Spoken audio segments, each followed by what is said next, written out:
And we're off. Hi, gang. Welcome back. Been a couple of days. I miss you all. Episode 574 of the All Dolphins podcast is here with the man, the myth, the guy, Chris Perkins from the South Florida Sun Sentinel, who I just saw a couple of hours ago. Perk, how have you been since in those 120 minutes since I last saw you? I stayed dry. That's the key. It's been pouring outside. It's supposed to be nice for the game, but I think we're supposed to get hit with rain again tomorrow. We are, and it's probably going to kill my tennis match like it keeps doing these days. It's been a massively depressing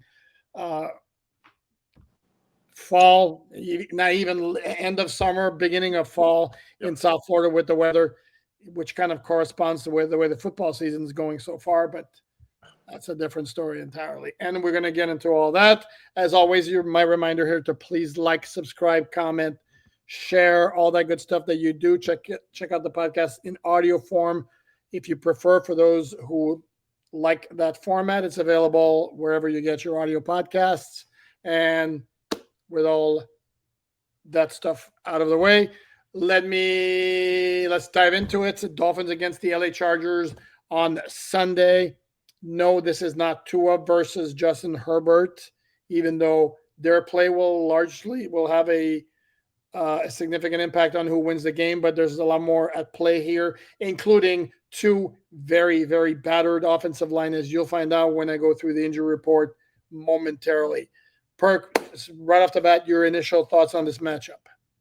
Dolphins got to stop the run. I know it's Hassan Hawkins, who I'm trying to think what his career numbers are. They're not. So we're gonna disagree right away. So go ahead, Perk. Finish your point before I rebut. I think he's a third-year back out of Michigan. I think he's got 195 career yards rushing, maybe 5 carries for 13 yards this season. But if I'm the Chargers, run until they can stop it. And did I say Hawkins? Is Haskins, Hassan Haskins? I think I said Hawkins. But anyway, look, I know Justin Herbert is there. I know Keenan Allen, Quentin Johnson, Ladd McConkey. But as the Dolphins often tell us, you've got to earn the right to rush the passer. So stop that run. Okay, and I'm going to tell you, if the Dolphins don't stop the run, if the Chargers have a performance anywhere near what Carolina did last week, it's time to trade everybody, the equipment manager, the concession people. I mean, everybody. The Chargers running game to begin with is marginal at best. Right. And that was with their full complement of running backs. And Najee Harris is on IR, and now Marion Hampton is on IR. You mentioned Hassan Haskins, who's their third running back. He began his career in 2022. This is his third year because he skipped 2023. I don't recall if he was injured or whatever. As you mentioned, not even 200 career rushing yards. And then so logically, they don't even know he's gonna start, whether him or it's Kamani Vidal, who was signed from their practice squad this year, who has not even that many career rushing yards.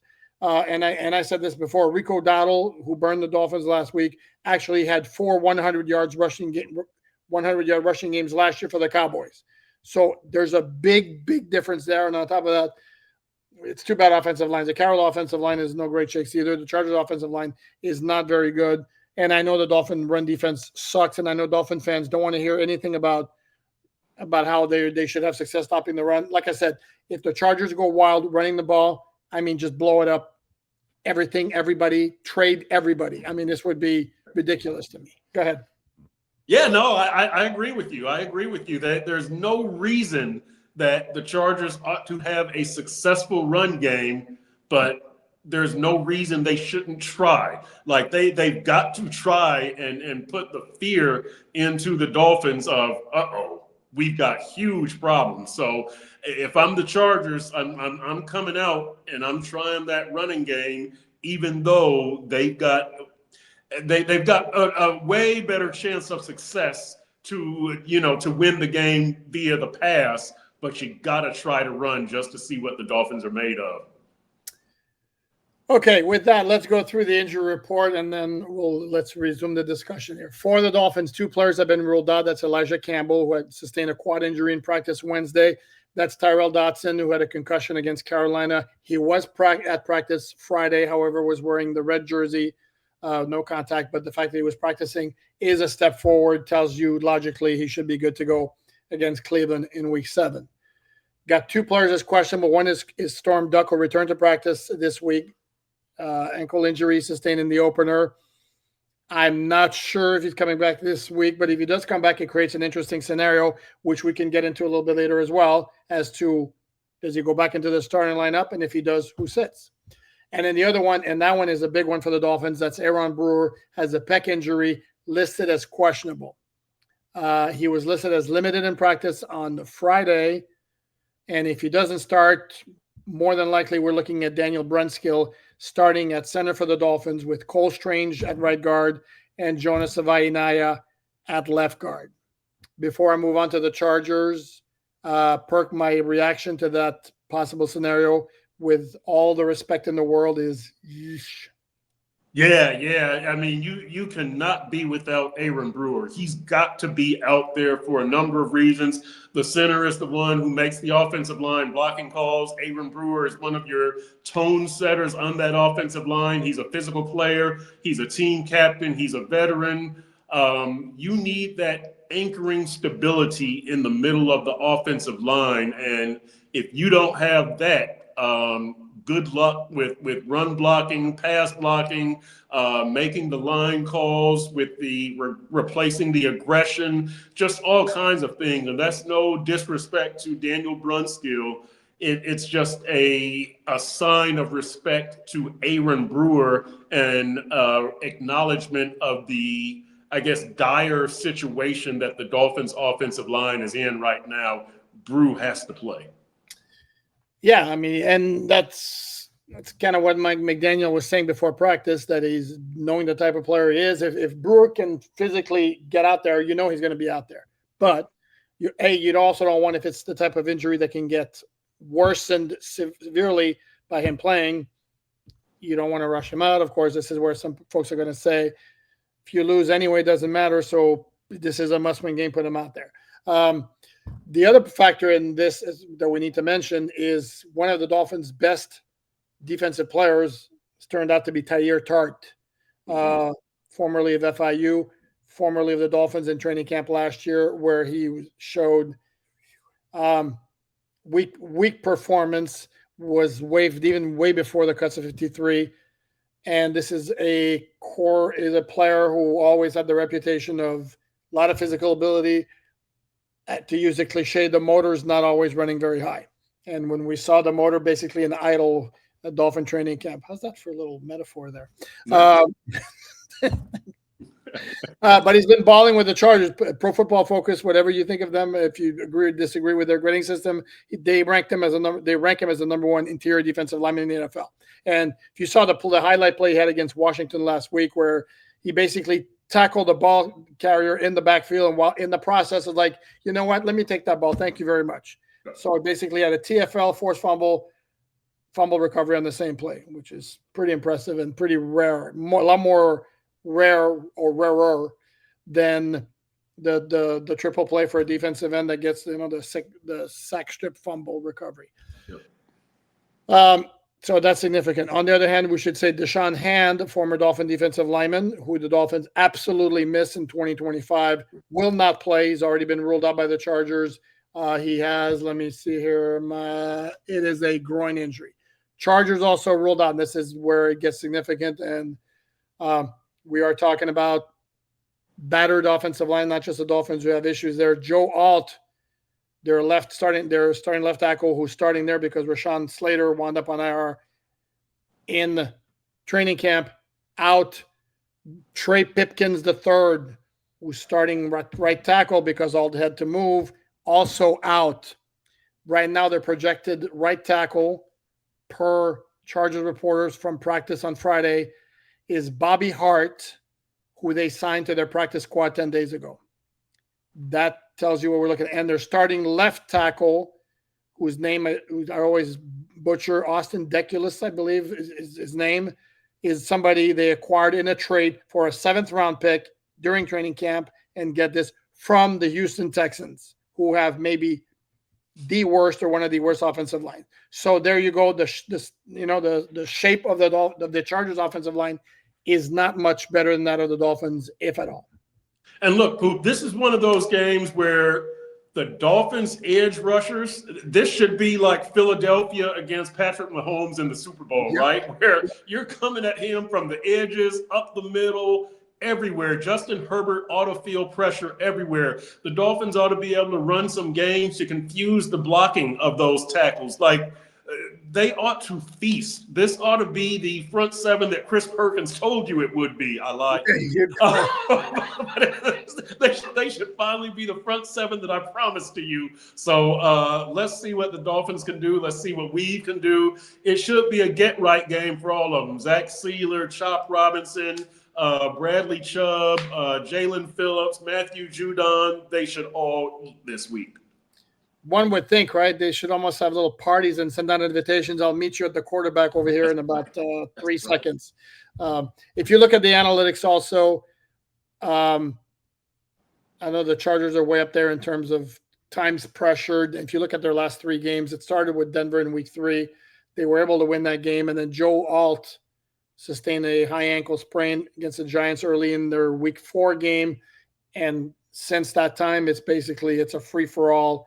Turnstile City on the offensive line, they're having a really hard time protecting Justin Herbert, even more so than the Dolphin offensive line is having a hard time protecting Tua Tagovailoa. So is this going to be like the kind of shootout we saw in 2023 when the teams met at SoFi Stadium? Logic tells you no, because logic tells you the 2 quarterbacks are going to be under duress, and it's not going to be as easy to throw the ball over the place. However, although I should point out, and this is an interesting point too that I forgot, when the Dolphins played at SoFi Stadium in the 2023 opener, Chargers put up a lot of yards, and shockingly, a lot of it was on the ground. They had like 235 yards rushing, and that's not who the Chargers have been. But that day was on Sunday. I think it's going to be a lot more about Justin Herbert. And for the Dolphins have the ability to be a lot more balanced with their running game and with the passing of Tua and Waddle and Darren Waller. Yeah, and we should point out that Mike McDaniel says that Tua is fine. We know he had the thumb and the hip injury. We're going to get to it. Okay. That's why I said we should point it out. You point it out. By the way, we need to discuss exactly what's going on with Tua. Go ahead, Perk. Yeah. Boy, this gets confusing. So Tua had the right hip injury at Alabama, the left hip injury last season against Houston. And now it is the right hip again that is bothering him. It's the same hip as Alabama. It is not the NFL hip. It's the college hip. Do I have that correct? I think that I do. And then as far as the thumb, don't need my answer. You already gave your answer, so fine, be that way. As far as the thumb, I asked Mike McDaniel if it could affect Tua gripping the ball, and shockingly, Mike McDaniel said no. He didn't say yes. It will affect, and Tua won't be able to throw at all. So, I don't know. Tua shouldn't be affected significantly by either the hip or the thumb. So, I don't know what percent that Tua should be at. 85, 90% or whatever. But his ailment should not be a factor, and we'll see how he rolls. But I'm expecting Tua to be, at reasonable health and pretty close to full strength and not be affected significantly by either of those ailments. I will tell you that I saw Tua throw the ball in the portion of practice open to the media. We always have to say that the past 2 days, and looked perfectly fine to me. I didn't notice anything different. Of course, you're going to hear hip when he shows up on the injury report. That means he's getting treatment on the hip. And given his history, that's going to raise a red flag. I don't think it's anything of major concern now. Is it the beginning of a slow unraveling?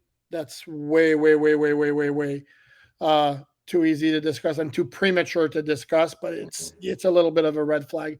no question. Yeah, and as far as which side, because I remember vividly the play where he got hurt against Houston last year. He's rolling out to his left, and he got nailed by Mario Edwards Jr. coming from the other side, and how that wound up being a left hip injury.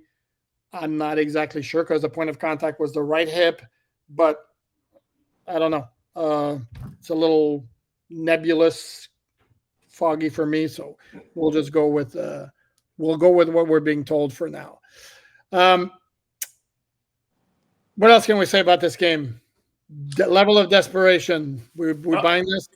Yeah, no, it's a high level of desperation for the Dolphins. If you fall to 1-5, it's not only that you're 1-5, it's look who you've lost to and look who you've beaten. And if you lose to the Patriots at home and then you lose to the Chargers at home, wow. I mean, wow. You need to take advantage of this injured Chargers team, a team that, look, they're not much better than the Dolphins. I know they're 3-2, but they're not much better than the Dolphins. They have a lot of injuries. Yes, they have a good passing game on paper when you look at Justin Herbert and as I said, Keenan Allen, Quentin Johnston, and Ladd McConkey, but make them one-dimensional, choke the life out of that run game, take advantage of the weakened offensive line, and attack. What I would ideally like to see is the Dolphins score on their first possession, whether or not they win the coin toss and, get the first possession of the game, score and put some pressure on the Chargers. I just think that the Dolphins, I used to say this when Tyreek was there, that you have to defend them differently when they have a lead because you don't want that team to go up on you by 2 scores with that offense. We'll see what happens. And by the way, hopefully they have something figured out with Darren Waller, the Dolphins, because the way that he got shut down by Carolina, and for the Dolphins to just say, well, they were able to shut him down, that cannot happen again. So you've got to unlock Darren Waller for 4 quarters, not just 2 quarters. A lot of this game is going to come down to coaching and what have you identified as problems and as solutions. Were you able to find some fixes for the things that have ailed you through the first 5 games? A lot of pressure on the players, a lot more pressure on the coaches to me. No, without question. You brought up Tyreek's name, and I was like, okay, here we go. 2 things, Tyreek and the threat of Tyreek. But no, you didn't go there. So good. No. I'm through with that for about 5 minutes. Oh, okay. 5 minutes. Okay. Mentioning Darren Waller, very interesting, unless I'm severely mistaken, and I don't think I am. The Chargers play a lot of zone. They do have a very, very, very good safety, one of the best safeties in the league, in Derwin James. As I recall seeing when they played Kansas City a lot of times, he winds up around or near Travis Kelce quite a bit. So I wouldn't be surprised if they assign him at times to play some man on Darren Waller. And you mentioned the point, that they can't, like this idea of he catches, 5 passes for 78 yards in the first half and not 1 target in the second. And it's like, oh, well, the defense took him away. Yeah, I don't see that happening to other players around the league. Like Justin Jefferson goes off in the first half, and it's like, well, they took him away in the second half. Find a way. Scheme it up, find a way. On the other side, if you're talking about tight end, if you caught, and I hope you did, and if you didn't, go back and look at it, the Behind Enemy Lines Chargers edition of the All Dolphins podcast, which was posted on Wednesday. My good friend Fernando Ramirez from the Sporting Tribune in Southern California, Chargers beat reporter, suggested it's going to be a point of emphasis for the Chargers to get Oronde Gadsden back into the receiving game. Oronde Gadsden, too, I should say, the son of former Dolphin wide receivers who's got some good mitts, kind of like his dad. And you mentioned there are 3 very good wide receivers. And Herbert's, when he's not running for his life, actually has had a pretty good start to the season. And for those who are going to point out, he's getting a lot of picks lately. Yeah, look at those picks. A lot of them are usually tipped at the line of scrimmage. Again, because the pass protection is leaky, which is why the Dolphin defense absolutely, positively do not. They do have a choice, but they're going to severely increase their chance of winning by getting some pressure on the dude. going to be incumbent upon the cornerback, the defensive backs to get their, be on their P's and Q's in coverage. And then let me go back to the point I mentioned earlier. I personally would not, this is me making a guess, because he was limited all week, did not have one full practice. I would suspect Storm Duck is probably a week away. But if he's not, or when he does come back to the lineup, what's your vision as far as what the starting secondary looks like now, particularly cornerback? I would think maybe, Storm Duck starts. I would think definitely. I would probably keep Jack Jones out there as a starter. Jack runs hot and cold. I liked having Jack out there. He's a very emotional, fiery player, and I think that this defense kind of needs somebody who can provide them with an edge right now. Nothing against Rasul Douglas, who is the starter right now, but I just think they need that fire, that edge. I just don't see much of that on this defense, which is a disappointment considering all the veterans you have up there in the front seven and considering you have Minka back there in the secondary. But I think you Jack, to me, has big play potential in him. Rasul is steady and more steady and more even.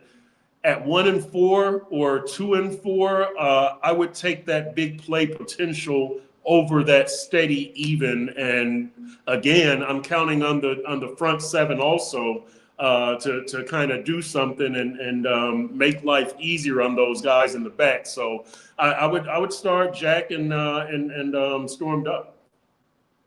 Yeah, you know what? I think I'd be inclined to agree with you. And if you look at the analytics, the opponent the opponent passer rating against is not good for either Jones or Douglas. It's a little bit better. This is according to Pro Football Reference. Douglas is at 106. Jones is at 114. Neither one good at all. But I think Jones has made more plays on the ball so far this season. Obviously, the highlight being the punch out against the Jets, although he tried to do the same thing on the play against Carolina, coming in from the outside on a running play, where instead of making the tackle, he was focused on punching the ball out. And I think it was Rico Dowdle and wound up gaining 25 more yards after the fact. So how about just make the tackle first? If you can punch out, great. But I think I would be inclined to agree with you. Whether that's going to happen, I'm not sure. Willie Gay Jr. or KJ Britt at linebacker instead of Tyrell Dotson? I would probably go with Willie Gay Jr. Getting the first shot at it. There's some snapshots of Willie Gay not being effective this season. Maybe was it on the 53-yard run that he got blocked? But there's snapshots of him getting knocked just out of the picture. Still, I like the fire. He kind of like Jack Jones. He's a fiery player. I just think the big play potential is there a little bit more with Willie Gay Jr. And I think this defense needs that right now. So my inclination would be Willie Gay Jr. I don't know how the green dot figures into that, but as I was told today, each team is allowed 5 green dot helmets. And so the Dolphins green dot player does not necessarily have to be a 3-down player. You can have a couple of guys switch in and out for, only one can be out there at one time, but, for pass and run situations. So that's not a dire factor in figuring out, which guy. And I don't know which guy between Willie Gay and KJ Britt is better equipped to be a green dot player, but both of them could have a green dot on their helmet. Why is it green, by the way? I think because red was ruled out and blue was ruled out, and so they were left with green. I don't know. I have no idea. Jesus. No, that's weak, isn't it? That's a very weak explanation. Actually, I can't do any better, so we'll have to go with it. That would have been cool. I think, to me, it would make more sense to go with Willie Gay, and my reasoning is he's a lot better player when it comes to blitzing or in coverage, whereas KJ Britt's a better player against the run. And again, I am not suspecting the Chargers to be doing a whole lot of their living running the ball because without Marion Hampton and Najee Harris, again, you look at the talent on that offense is the wide receivers and the quarterback. It's not the running backs anymore. So that would be my suspicion. I don't know. On the other side of the ball, if you look at the Chargers defense and their ranking, they're very, very good defending the pass, even without much of a pass rush lately, although they made the trade this week for Owe from Penn State, former first-round pick, to team up with Tua Tagovailoa. I got it. Phew. Who had 4 sacks a couple of weeks ago. He's a good pass rusher. Remember, Khalil Mack is on IR. They're going to do a 3-man rotation when he comes back. But for now, and Owe is going to play against the Dolphins. That's their plan. And even in the back end, their coverage, they have been very, very good against the pass for most of the season. They're not particularly impressive against the run, which again, this would play into the Dolphins' hands in helping the Dolphins establish the run. This is also where Aaron Brewer's presence in the lineup would make a big difference. We also can remember, as mentioned, Tua had the huge game at SoFi Stadium in 2023, which was a season opener. The Dolphins came out, used a lot of the cheat motion, and Tyreek and Waddle were running free in the secondary the entire day. Tua was on the money. A couple of plays as well when he rolled out and made some throws. I'm not sure if that's not the best game of his career, even above and beyond what he did at Baltimore in week 2 in 2022. And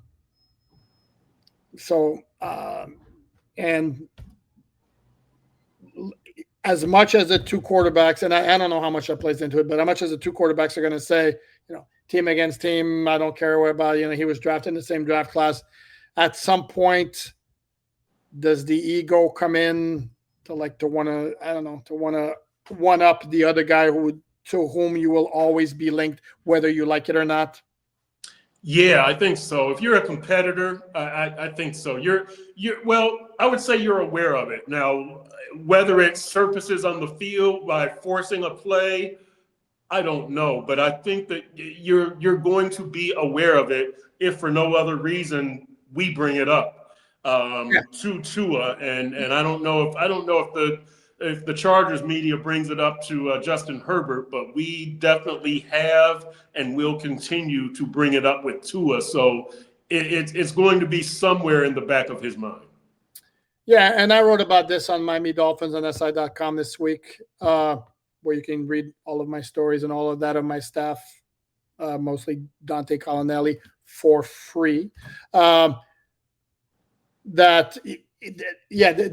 It's inevitable every time they're going to play, because especially more so for the Dolphins, because that 2020 draft to me was the first major, massive, most important centerpiece of the rebuilding project.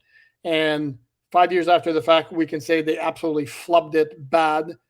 And while I would say Herbert should have been the choice over Tua, that's by far from the most egregious of the flubs that they made. And in fact, you could debate one way or the other, and I would have no issue. Like I said, I think Herbert should have been the choice, but it's not like, and with all the respect to all the players involved, but Austin Jackson at 18 could have had Justin Jefferson. Noah Benogany, after you traded back from 26 to 30, you could have had Jonathan Taylor. If you wanted a safety, you could have had Antoine Winfield.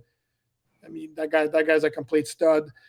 And then you go back to, you could go further to 2021. At those 2 drafts, they had 9 picks in the first 2 rounds. They didn't come anywhere near close to maximizing what they could have done with those picks.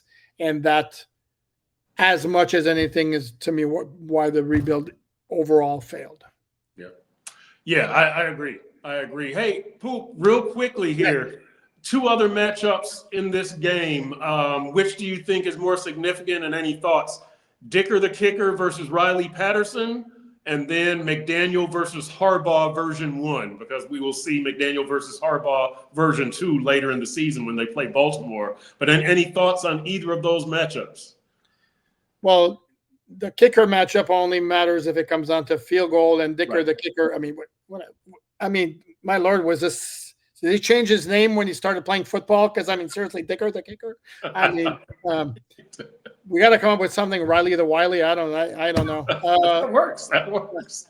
But that dude is good. I don't know if he's Brandon Aubrey good, the guy at Dallas who's just completely sick.